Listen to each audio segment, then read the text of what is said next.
Welcome to Startup Sales Academy, brought to you by SaaS First 100, your destination for every resource from launching your startup to starting your career in sales. Each episode will share actionable advice from people and founders who've actually done it. Welcome back, everybody, to Startup Sales Academy, your inside track to the world of sales. My name is Kevin Railsback, and with me, as always, is John Ellis. Hello, sir. How are you today? I'm doing well. Another formal introduction. I think we're going to get a little more casual as we go, but welcome everybody to our second episode, John. Today, we're going to be talking about 3 tips in breaking into the world of software sales. Yeah, I thought this would be a great episode to do. As we had mentioned earlier, you and I both had what I would call more non-traditional in the sense of getting into sales. And so I think sharing our experience might be helpful, but also just giving some realistic tips coming from people that are now hiring managers, you yourself also included being in that mix, and what we're looking for and some tips for people to really break into it. Yeah, absolutely.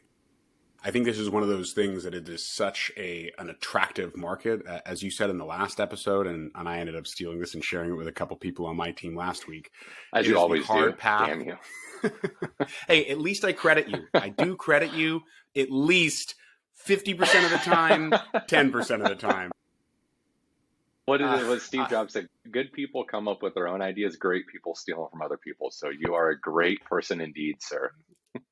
Thank you kindly. I told people this is the hard path to an easy life. It's why it's such an attractive sales market, because it is. For instance, I came into this career not having a lot of financial freedom and stability, and in 4 years creating a great deal of that.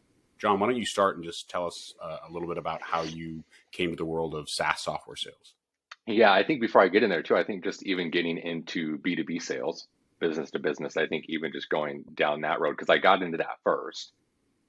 Kevin, you know this story all too well, but I got into sales. I was doing retail sales for a number of years. So I did that for a long time, 5 or 6 years, and I wouldn't call that sales, but I actually studied a lot. I did a lot of sales. It was upselling, and I worked at a supplement store, so it's like selling this fat burner with this protein and that kind of stuff, not sales in and of itself. And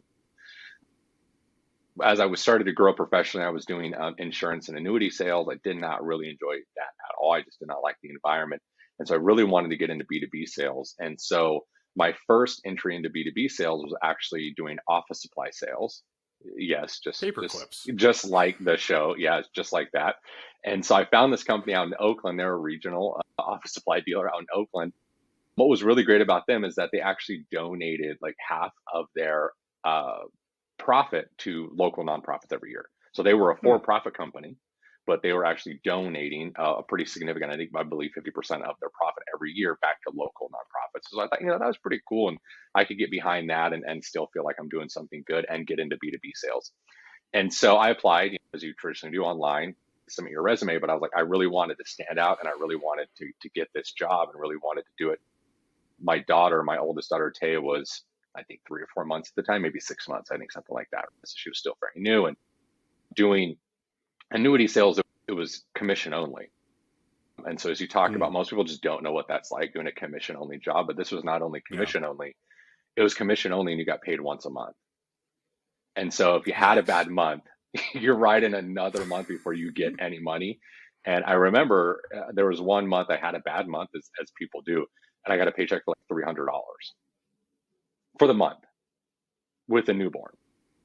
So you're like, okay, you've got to go. And I've had months where I made exponentially more than that, but again, it just wasn't steady. And okay, I wanted to have a salary and benefits because they didn't have any of that stuff. So anyway, going back to this, so I found this company and I was like, okay, I wanted to cold call them. I wanted to go in and I wanted to cold call and drop off my resume. So I go to their office, I find it, and I go to their office, and they had their own building. And I got there and my plan was thwarted immediately because he had to be buzzed in. And it was like, no salesman, right? He had to be buzzed in. And I was like, this well drawn up plan is not working out very well. And so I was like, okay. And I stood there for a minute. I'm like, okay, what am I going to do? And I was thinking like, all right, I had my resume printed, ready to go, ready to turn it in. And what's this, 1994? Hey man, get out of here. Okay. So this was, this was, 2010, I think, something like that, 2009 maybe. And I'm out there, and then I look, and there's this guy. He's like out there in the front walking around, and he's like talking on his phone. He's walking around, and I'm like, okay. And we somehow make eye contact, and I wave him down, and I like pointed like, my mouth, let me in here. And he's like on the phone, like, and he just waves me over, and he's like, yeah, and he buzzes it and lets me in. And little did I know that he works there. He worked in that building. And him and I actually became great friends. Brian, him and I are still great friends to this day. So he's the one that helped literally open the door for me, wink, wink, on there. So he got me in, and I go in there, go to the receptionist, and I said, hi, I'm John. You guys are hiring. Who's the hiring manager? And she was looking at me like, what? And this has never happened before. And her name was Shirley, and got the resume in front of her, and Shirley called me back and was like, yeah, like people don't do this. But that stood out. And especially as you look in sales, they're like, okay, yeah, this is good. I ended up getting the job, did that. And I think I was there for a little over 2 years, and it was fine and it was good, but I felt like I wanted to expand, right? And I wanted to do more. At the end of the day, there's not a whole lot of commission to be made in selling like 14-cent boxes. Yeah. You're like, okay, so it was good. I did well. I made some great friends that I'm still friends with today. And so it was great, but I wanted to really break out and do something else. And now I had some B2B experience, and I wanted to get into SaaS. And so really what I had identified is, and this will lead into the tips as we get there, is I've identified the industry that I wanted to be in. And for me, it was SaaS or renewable energy. I felt like those were two big high growth areas that would be around for a long time. And this is key to think of because our parents and their generation were different of how they looked at jobs. But I remember my dad, he was at Kodak for like 26 years. And if you don't know what Kodak is, because if you're Gen Z, you probably don't, but Kodak was a Fortune 500 company at the turn of the century and was a huge company. They were in films and cameras, but they made their money off film processing. And so he worked at the film processing plant and the maintenance, and he was there for 25 years. And it was the really only job he had. But then he was laid off while he was in his late 40s because they're not around anymore, and they didn't do it. And so that kind of get one job, anchor yourself, and be there for 30 years is likely not coming back. And so I realized I wanted something that was going to get me experience that could grow over the next 30 to 40 years. And so I looked at SaaS was up and coming, and so was renewable energy. And so I was looking at SaaS. I was applying everywhere. And you'll probably resonate with this, Kevin, as many people do, is I was getting no callbacks. Because even though they're like, okay, BDR, it's an entry-level job, but we want 2 years of SaaS experience. Mm-hmm. And every SaaS company I love is, we want you to have SaaS experience. If everyone requires it to get in the door, how are you going to get in the door? Okay, what's going to happen? This was going on for many months. But going back to Brian, the guy that let me into the door, we would do these team event days. It was outside sales, and we would go cold call territories as a team sometimes just to break up the monotony. And so him and I were cold calling his territory one day, and I was already applying, already looking, not really getting anywhere. And him and I both went walking into this company, and we're getting a meeting. We cold called them. And as you're trying to build rapport with someone, a lot of times I would just ask people about their business. Oh, so what do you guys do? And this company was called, I believe it's called Mechanic or Mechanics Net, something to that effect. And the woman was like, oh yeah, we do automated marketing for auto shops. And Brian was like, oh, like this company Demand Force. And I had not heard of Demand Force at the time, but the look on this poor woman's face, it just broke her heart that anyone would be in her home and reference that name. So it led to me that Demand Force must be crushing these people and crushing their spirit, because the look on her face when you said to me, she was like, yeah, like them. And so honest to God, I literally went home and Googled Demand Force and saw that they were hiring. And based off that woman's expression alone, I was like, they have to be killing it. Like they have to be doing well. And so they were like Series B, that kind of hot startup unicorn market, as we talked about in one of our episodes, right? They were just everywhere. Everyone knew who Demand Force was at that time. And so I applied and I got rejected. Okay, yeah, thanks, but no thanks. Like got the standard, thank you for applying.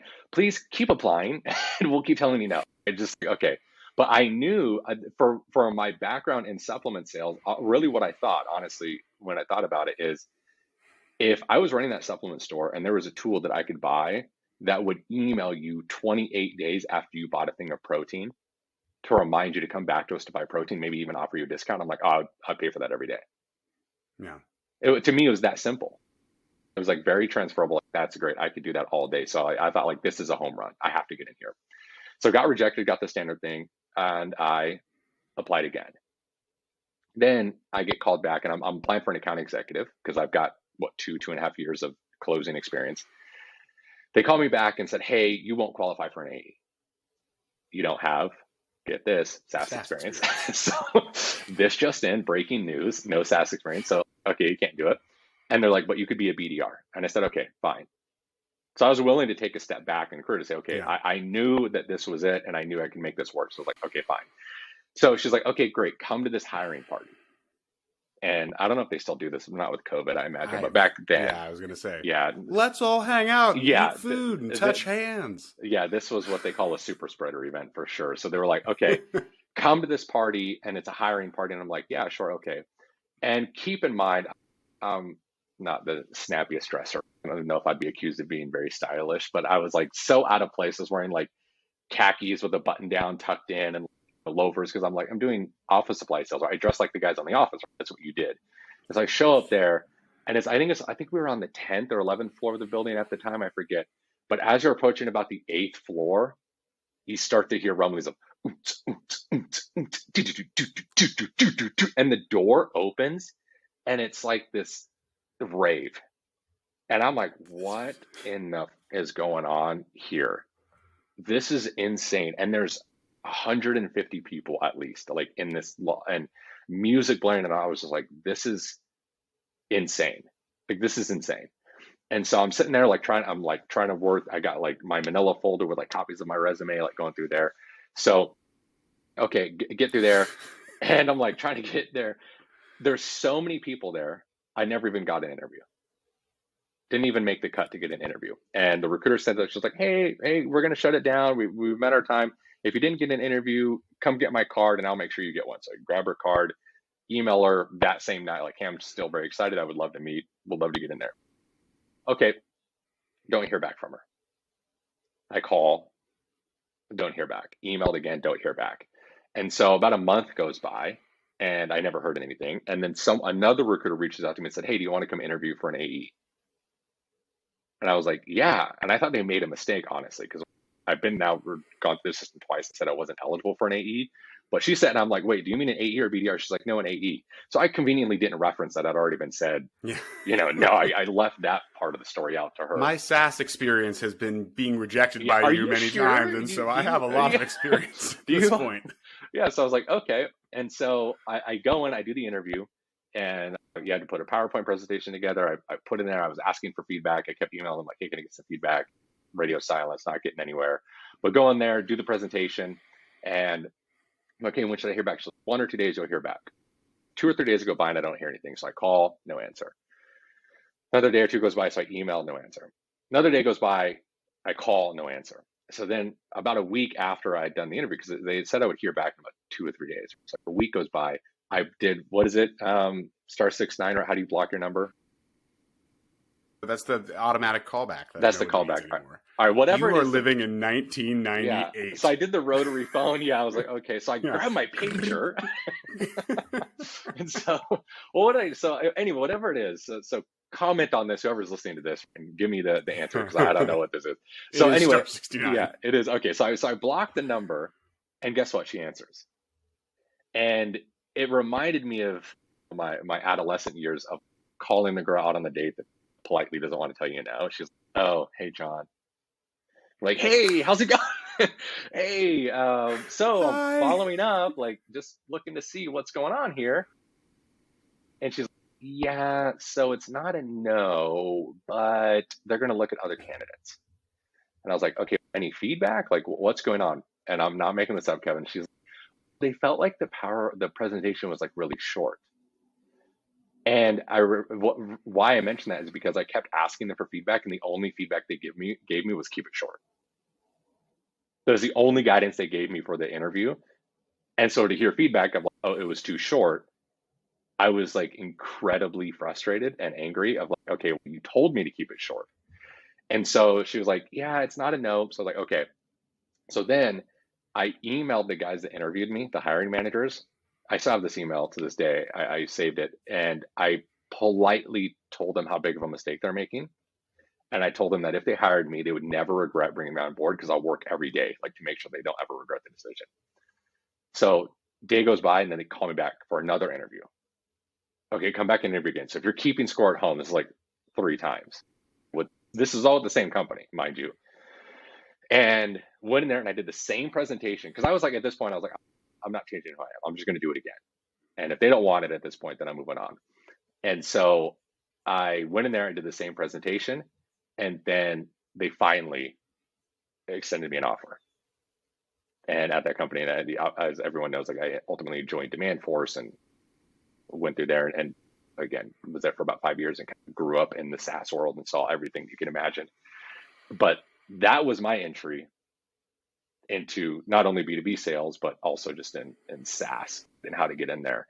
And so by that time too, just for context, I was 29 and my oldest daughter was already, that would make her like 2. She was around like 2. So yeah. Again, as you think of like more of a non-traditional, I wasn't in my early 20s fresh out of college. It was, nearly 30 with a child on the way. So there was a lot of reasons for me to feel out of place. Like I was the same age or older than a lot of the managers with already having a child. And so it was certainly a crazy experience, but that entire experience of going through there is, I think the point of that is just don't give up.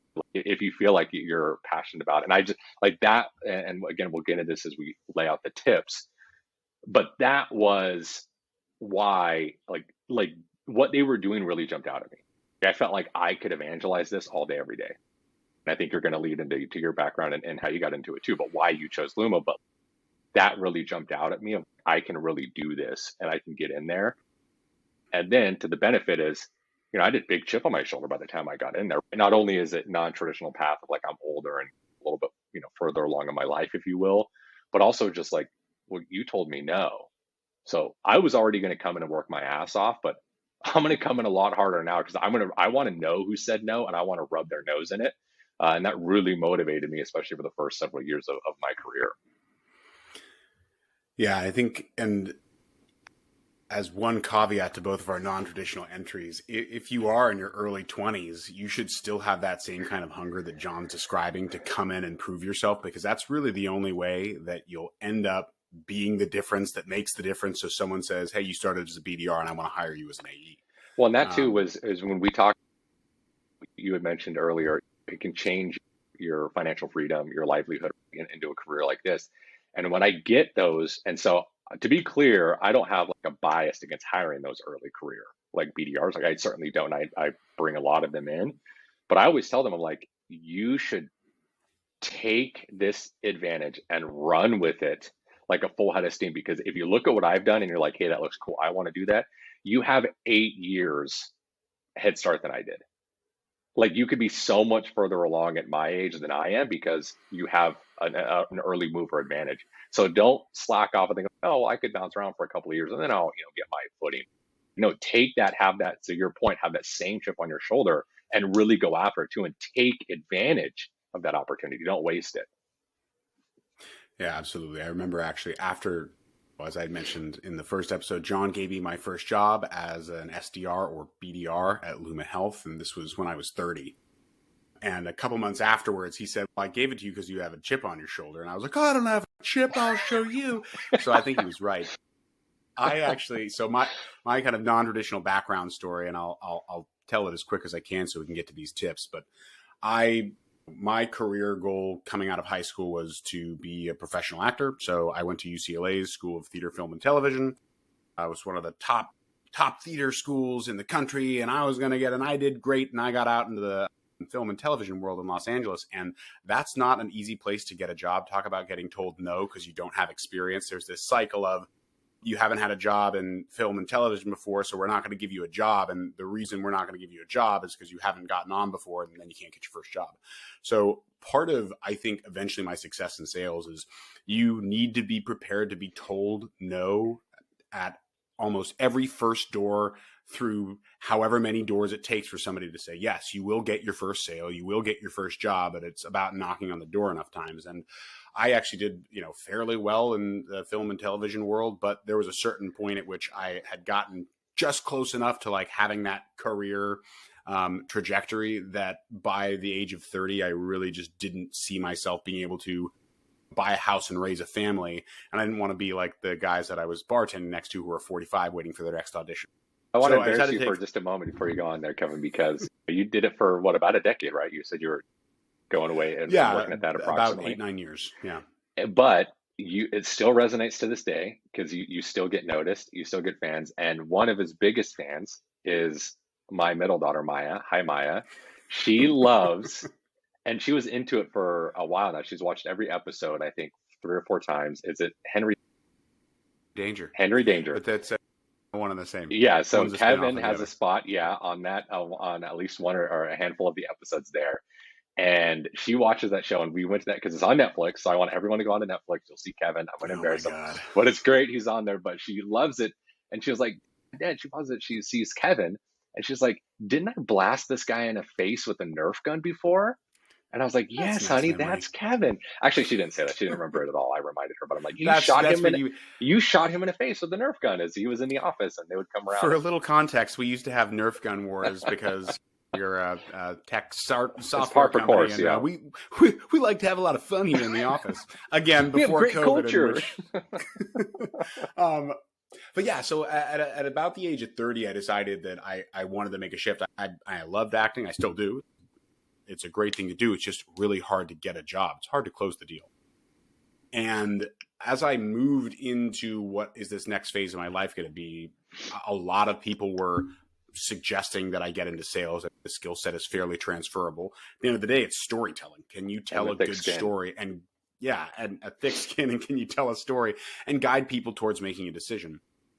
And so because there wasn't a tool like what we're giving you guys right here with these 3 basic tips on how to self-start into the sales world in software, I went to a recruiting firm, and it took a while for them to basically dish me up 3 or 4 interviews. I was just really lucky that one of them happened to be Luma Health. And the reason that I say that I was lucky is because it was in an industry that I was also interested in. I'm a type 1 diabetic, so I've got I would say an involved personal healthcare story.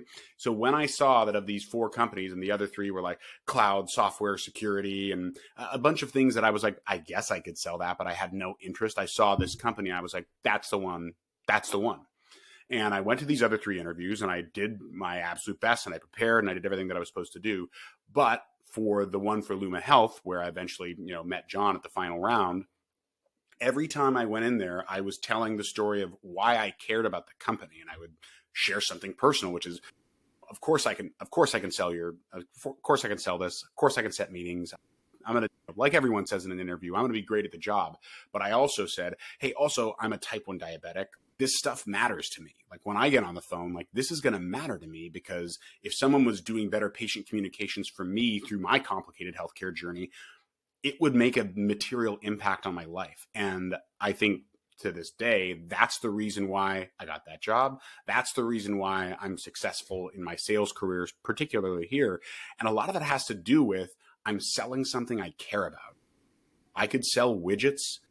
I have in my past sold things that didn't really have a material value to me. But when I broke into software sales, I was lucky enough that what was dished up to me by happenstance was something that I cared about. And I've learned, as John's going to share in this first tip that we're going to talk about in terms of breaking in, that this is the most critical thing, especially at the start. Sell something you care about. So John, why don't we start out with these 3 tips for breaking in? Yeah, you nailed it, right? That's the biggest thing. So I would say tip 1, bump to bump, if you're writing these down, we'll put these in the show notes as well. But tip number 1 is specifically hyper target what you want to sell. Again, you can sell anything, and every great salesperson is like, oh, I could sell ketchup to a woman, ketchup popsicle to a woman in white gloves, or whatever the hell the saying goes. Or it's water, Tommy Boy, but yes. Yeah. Again, the whole time over, it's like, sure, like you could do that, but it's like actually pick something that you could articulate why you want to do that. Because when I'm interviewing with people, I want to tell them, what's your why? Like, why do you want to do this? And you Absolutely. always get these very generic answers of like, oh, okay, but have a story, right? Kevin's story resonated. Like, I have been in the healthcare system my entire, I know what it's like. So you want to pick something and really pick an industry that you can actually connect with on, some more of a personal level. If you want to work in the SaaS auto industry because your father's a mechanic and your uncle's a mechanic, right? And you're like, yeah, I could really speak to that because I already know the lingo. Like, that actually does help. It helps a lot to understand that stuff. So I would say tip number one is to strategically target industries and then target companies within those industries. Okay. So you're going to look at job boards, LinkedIn, Indeed, Angels List. We could put some other recommendations for job boards to look at in the show notes as well. Look at those, but again, look at companies like, again, how I heard about Demand Force. I heard about it from someone else that was a competitor to them that was getting demoralized because they were crushing them so bad. And I was like, that's the one, right? That's the one that I want to go after. And so you want to target them and then go to their website, apply directly to them. So that's tip number one, okay, is really focus on those ones that you could really speak to and have a passion for and what you want to do. Step two is to then target people within those companies, right? LinkedIn is a great asset now at this point, and don't be afraid or timid to leverage connections, right? So for example, if you want to look at a company and Kevin is connected to someone at that company and you're connected, hit up Kevin and say, hey, would you mind making an intro? Would you mind putting me in contact with this person? So always look for your connections because it is a candidate's market right now. So there could be hundreds, if not thousands of people applying for your same job. And what they do is they all have these candidate applicant tracking systems. And so what they're doing is they're using aggregators to like scan resumes to filter out the ones, and they just look for keywords in resumes. So literally a big company like Salesforce or Slack or Microsoft, do you think someone is going through and reading your resume? Yeah. No. I think this also goes to your point previously of if the criteria, and we're talking about breaking into software sales for the first time, and guess what? The criteria is that you have software sales experience. And this is one of those things where I think in both cases for John and I, big moral of the story in terms of how do you break in where you aren't allowed to break in is you need to do something different. You need to be able to stand out in the way that you penetrate. And guess what? In most software as a sales positions that you're going to be in, most of your quality sales work isn't going to be because someone knocked on your door and said, I'd like to buy your product. That's taking an order. The work you do is reaching out to someone that you want to win as an account. And this is the exact same thing. So in a sense, we're also giving advice for what you're doing now in terms of looking for your first way in is the exact same type of foundation you want to build when you're being a SaaS salesperson. And just one on that point too, I wouldn't classify this as one of the three tips, but also when you target your companies, know the difference at what stage company they're in, right? When you talk about a brand dominant blue chip logo brand, like a LinkedIn, a Microsoft, a Salesforce, you put Slack in there too, which is part of Salesforce now, but those ones that are really big and they're brand dominant, if you're just getting into sales, it's going to be a lot harder to get in there. It's going to be harder to get in there because they have the pick of the litter and they can recruit people and they can poach other people. You're more likely to get into the smaller companies. However, you have to understand that they likely have a lot less resources and they may not be as adept at training and onboarding people. And so I would caution that if you're just getting into sales, you got to be really careful of going into a Series A or even smaller company because they may not be prepared. When Kevin joined us, we were at that stage. And I say this with all humility, but I had a good process. Not every company is like that. And so you could go in there and companies without good processes for onboarding people will eat you up, chew you up, and then spit you out. And then all of a sudden now you have that mark because, again, not to go down a rabbit hole here, but as you look at someone's resume and they start to have like multiple BDR stints on a resume, that becomes a red flag of like, why are you not progressing? They're all 6 months. Why are you at a company for 6 months and 6 months and 6 months? Exactly. So that leads into just targeting the company correctly. Yeah. And I think this also, and I know, John, that you're going to expound on this a little bit, but this also leads into how recruiters at companies, and especially like myself and like you've been in, both individual contributors and managers who are part of the recruiting process. You don't have a dedicated recruiting person, for instance, at a Series B startup. So it's usually going to be people who might not have recruiting experience being forced into the hiring position. I think it's another perspective to open up in this conversation. Yeah, and go after the hiring manager. I would say target the hiring manager, or if you're looking to get in BDRs and you see, oh, there's a BDR manager, reach out to them, say, hey, I just applied for the role. I would love an opportunity. That shows gusto. Like that shows, okay, I want to give this person an opportunity. So that tip number 2 is reach out to people and look for connections. So you applied for this company. Now look them up on LinkedIn. Like, who's the hiring manager? Reach out to them. Say, hey, I would love I've just applied. Would love the opportunity to connect. And again, put a little story in there, perhaps, right, and reference that. Mm-hmm. But really, don't be afraid to reach out there and get in there. And so that's the big thing. And tip number 3, our final tip for today, is be prepared and have a reason why. Think of it as going out on a date. If you're doing a dating app and you've gone out on a few first dates, you don't ever want that person to feel like you're just first date number 2.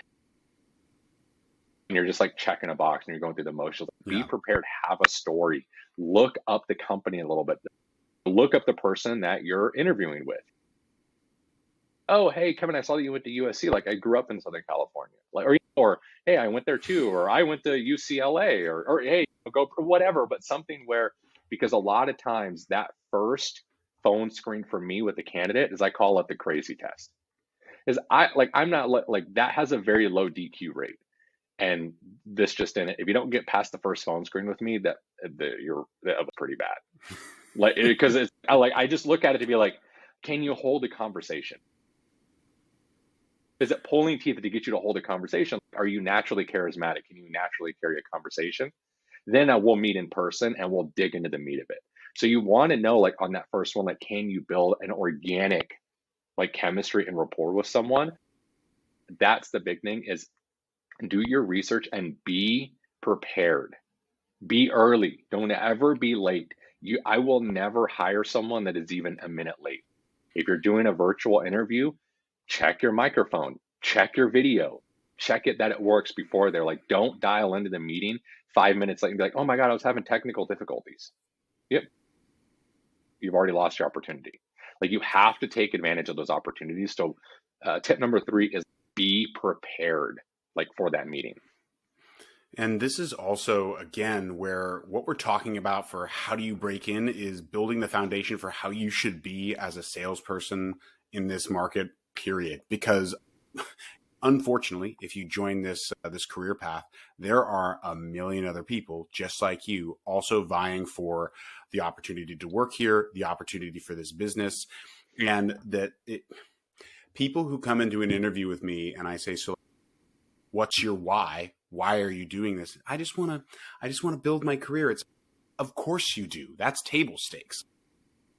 That is not having prepared a real reason why you want to be doing this. And again, I'm not saying that you have to have an Oscar-worthy story of where you came from and why you're here, but it should be better than I want a job. And that's where, again, like John's saying, preparing before a call is something that I do before every single sales call that I have with a client or a prospective client, especially that first one, because the first impression that you give of, I'm here to do more than just get your money and get your credit card so you buy the thing. It's, I'm starting a relationship that very well can span months to a year. So if someone's hiring you and their first impression is this person was late, they got my last name wrong, and they didn't really have a compelling reason why they were here, like, unfortunately, you're in a line of many people and someone's going to do a better job than that. So those relationship building extras, we call them at Luma, we call these RBEs. It's something that we make sure to do before every call. I look someone up. I make sure I know something just that I'd have in my back pocket to bring up as a personal connection. Yeah, that's great. And last thing before we wrap up for today is to the hiring managers, get over yourself. Like, we get it. You're important. You're hiring people. But no one likes to have a poor interview experience, myself included. I've interviewed for leadership roles and I've met with that person and I walked out of like, I'll never work for this company. Like, even if they made me an offer, I wouldn't work for them because they're arrogant, they're egotistical, they relate. So this goes out to the hiring managers too. have a good first Yeah. impression with your company. You're representing that company. And right now it's a candidate's market. And so you're going to have to fight to get candidates because there's a lot of openings and a lot of candidates out there. Make them feel good. Even if you don't hire them, that's fine, but thank them for their time. Thank you for, thinking that we could be a good fit for you and thinking that we could be a good fit for your career opportunities. Humble yourself. So be on time, be prepared, know who you're meeting with. So just like we were saying to the candidates that do their research, Yeah. like look at their resume, have their name. If they have a name that you're not sure how to enunciate, ask them, hey, how do I pronounce your name correctly? Don't just mispronounce their name or say their name. Understand who they are and like give them the experience that they're warranted. So don't take a candidate, for example, because I can tell you that I have had very poor experiences and that puts vinegar in my mouth. And every chance I get, I'll tell someone about that. And if anyone asks me about that company, but yeah, don't go work there because of the experience was so bad. So as we wrap up today, that's just really for the hiring managers to really be on their game as well.